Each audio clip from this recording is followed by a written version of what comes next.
साल मतलब फोर्थ में आप कितने साल से पढ़ाई कर रहे हैं? एक हाथ 2 साल से आप 4 में पढ़ रहे हैं। हाँ ऐसे अच्छा मतलब 1 साल से आप 4 में पढ़ रहे हैं। अच्छा किस स्कूल में पढ़ते हैं? किस स्कूल में? अच्छा डांस करने आता है?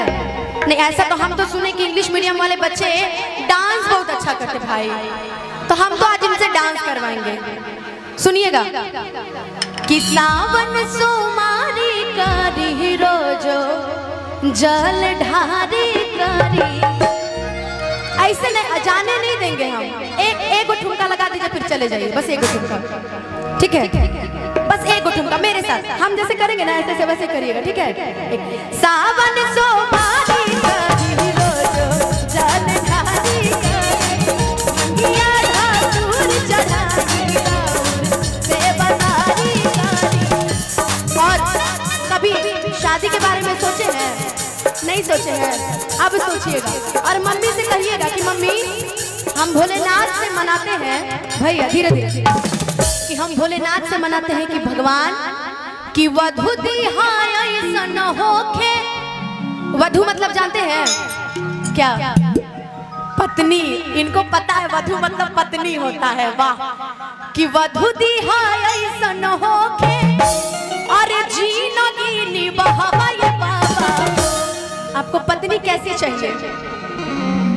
कैसी चाहिए? कि सब होके हुनर में हारारू चाहिए।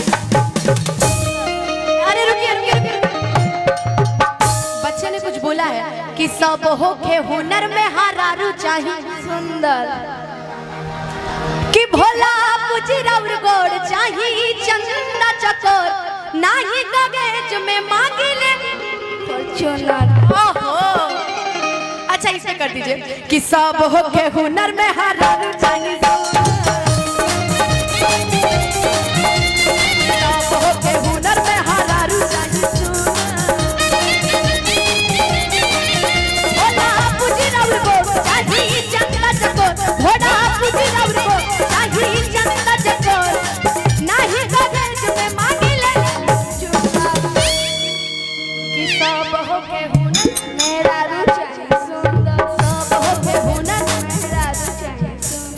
इनके मम्मी पापा सुन रहे कि नहीं भाई? सुन रहे हैं? अच्छा एक बार जरा चारों तरफ से पापा हम हैं।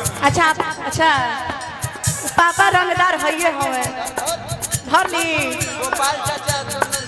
गोपाल चाचा चंदन यादव जी की तरफ से देखिए हजारों रुपए के ये आशीर्वाद हुआ। अच्छा लेकिन चाहो कि तनी तारों तरफ से एक बार जोरदार ताली बजाई लड़का खरती और साथ में डांस करे के बाद कि सब होके हुनर में हारारू चाहिए।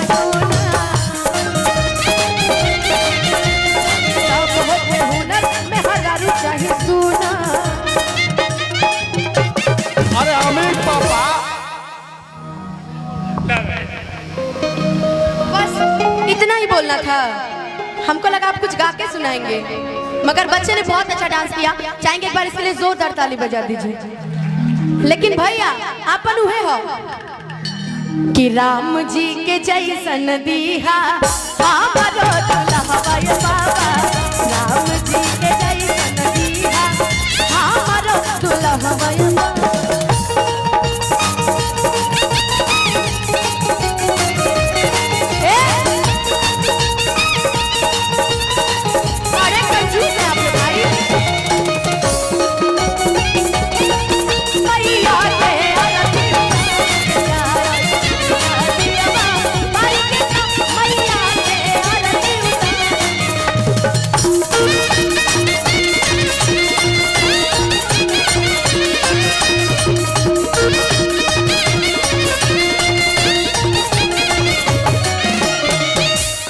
पत्नियां एक चीज और मांगती हैं। आपकी शादी नहीं ना हुई है, आप भी मांगती होंगी कि हे भोलेनाथ जैसे रउआ गौरा जी के माने नु वैसे हमरो सजनवा तनी हमरो के माने। बाकी राउरे को जो आदत बा ना हमरा के तनिको नीक नहीं खेलागे। हैं कौन आदत जनतनु बहन? सुनिए ना, जानती है कौन सा आदत? भांग पी के गाड़ी मत चलाई हाँ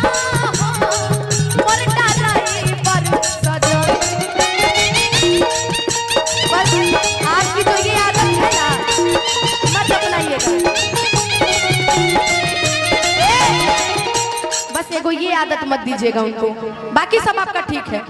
कि जैसे मानी ले बाबा हरे रौरा गौरा मैया के, अरे ओ सही दुलार प्यार हम पाई सैया। कि जैसे आप गौरा मैया को मानते हैं ना, वैसे ही हमारे पिया जी भी हमको बहुत माने। चाहे आयुष म्यूजिक सेंटर वाली की जो पत्नी होगी वो भी यही मानती होगी कि हम अहू दुलार प्यार पाई अपना सैया से। बाकी करा के गा के कहे कि जैसे मानी ले बाबा रहुरा गौरा मैया के,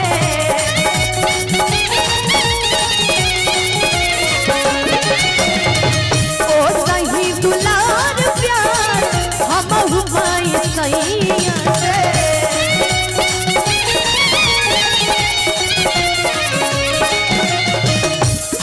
भैया भाव बहुत सुंदर। पंकज नियान जानी भैया जीत भैया जानी दी हवा रहवाय बाबा। आ दुल्हा केकरा नियन मांगत रही लड़की, केकरा नियन, केकरा नियन? राम जी के जैसा। केकरा नियन? तनी तेज से बोला, केकरा नियन? अब तारा के तो मिल गइल, अब क्या चाहिए? तारा मिल गया तब बोल तोड़ू। बाकी अच्छी बात है कि पंकज नियान जानी, अरे हाय भैया बन के जानी दीहा, अरे ऐसन बहू रहबा ये बाबा। मनो तनी स्मार्टो रहे, तनु निमनो रहे, तनी कमो करे वाला रहे। वो वाला तो पक्का रहे कि पंकज नियान जानी भजी हवा रहबा ये बाबा। पंकज नियान जानी भजी हवा रहबा ये बाबा। राम जी के जैसन दीहा, राम जी के जैसन दीहा हमरो दुल्हा ये बाबा। राम जी के जैसन दीहा हमरो दुल्हा ये बाबा। सासु चाही माई जैसन देवरा छोट भाई जैसन, सासु चाही माई जैसन देवरा छोट भाई जैसन हो जब बिया हवाई बाबा। राम जी के जैसन दीहा, राम जी के जैसन दीहा हमारो दुल्हा ये बाबा। राम जी के जैसन दीहा हमारो दुल्हा ये बाबा।